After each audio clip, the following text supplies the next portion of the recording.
Luto tayo scallop. Ito, iluluto ko ang scallop. Steam for like 5 minutes only. Yan na siya guys. Nilagyan ko siya ng vermicelli. Yan.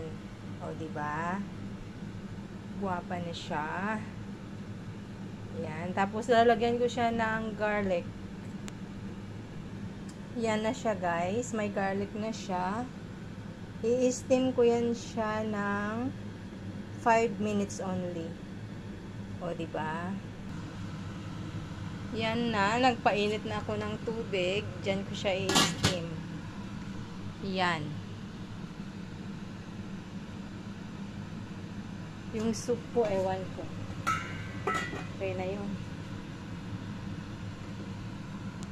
Ayan. I-steam ko siya 5 minutes only.